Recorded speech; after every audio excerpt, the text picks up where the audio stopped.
Joining us now to analyze today's headlines is Cristina Mislan. She's an assistant professor of journalism studies at the Missouri School of Journalism. Hi, Cristina. Hello, Sonali.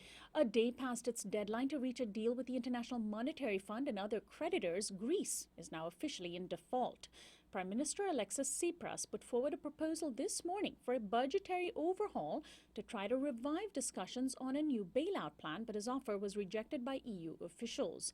Now, all eyes are turned toward a referendum in Greece on Sunday that puts the question to voters whether or not they want their government to accept creditors' proposals, which means more bailouts in exchange for more austerity. A no vote most likely means a Greek exit from the European Union.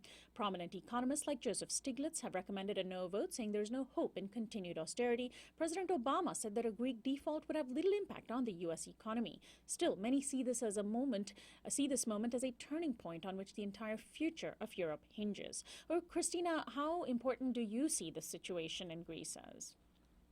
Well, I think it's important for several reasons. I'll focus on one here. It really does bring into the conversation of the problematic presence of supranational organizations like the IMF and even in some cases the World Bank in dictating to nations how to structure their economies.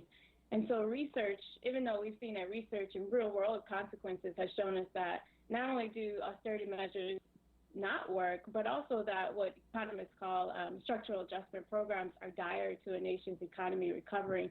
So it allows us to have this conversation about the realities and consequences of global capitalism in the 21st century, where people who do benefit actually consist of this small group of people who are the very same people that are asking Greece, for instance, to comply to measures that will actually worsen their economy. After more than 50 years, the U.S. and Cuba will be opening embassies in each other's countries. President Obama will make the announcement about the embassy opening today, and Secretary of State John Kerry plans to travel to Havana when the U.S. embassy is ready to formally open its doors. The plan is to expand an office in Havana called the U.S. Interest Section into a full-fledged embassy. The U.S. recently removed Cuba from its list of state sponsors of terrorism, which was key to restoring full diplomatic ties. The economic embargo against Cuba remains in place, however, and the decision to reverse that lies with the U.S. Congress. U.S.-Cuba ties are likely to become a factor in next year's presidential elections. Obama expects the Cuba détente to be a central part of his foreign policy legacy. Well, Cristina, the Cuba rapprochement seems to be moving very rapidly. How important is it for U.S.-Cuba relations to improve?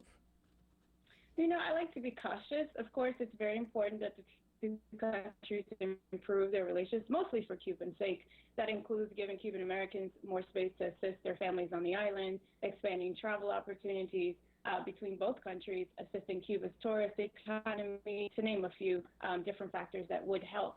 But I'm also cautious because history has shown us that American capitalism is very rapid and expansive. So I hope that we don't see Havana turn into another Cancun or another Costa Rica, where many white Americans have decided to colonize the lands of the native people there, which has in many ways made certain parts inaccessible to locals. And so I'm also thinking about the economy of Cuba, and I think we need to, again, learn the lessons from our past.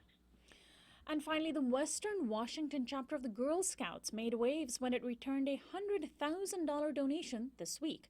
The organization received the funds with a major string attached. Quote, "Please guarantee that our gift will not be used to support transgender girls. If you can't, please return the money."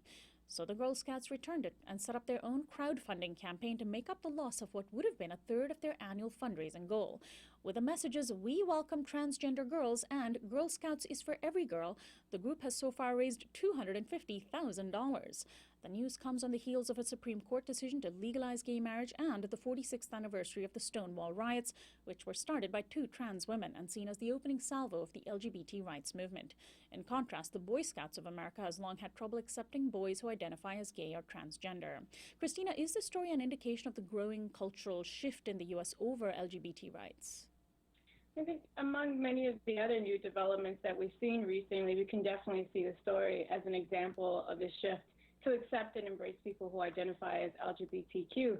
I think it's important for even more nonprofit and for-profit entities to do the same. Now, it would be even better and more indicative of a real cultural shift if we saw more religious institutions, for example, accept and embrace LGBTQ communities. I do want to say, however, that while we're slowly becoming more progressive in terms of sexuality, I think it's also important to acknowledge that there's still some issues that we need to face, and there are some issues even within the LGBT community. So, for instance, recently activists in Chicago staged a blackout pride protest in the Pride Parade, and what it did was really highlighted the kind of marginalization that people of color feel also within LGBTQ communities, and the rates of violence against, for instance, trans people of color are insane. So I think while we need to look at these stories as examples of progress, at the same time, we also need to make sure that we focus on other issues that are going on as well that we need to discuss more. And we will be continuing that conversation on Blackout Pride and other issues with Patrisse Cullors later in the program. Thank you so much, Cristina, as always, for joining us. Thank you. Cristina Mislan is an assistant professor of journalism studies at the Missouri School of Journalism. This is Uprising. We'll be right back.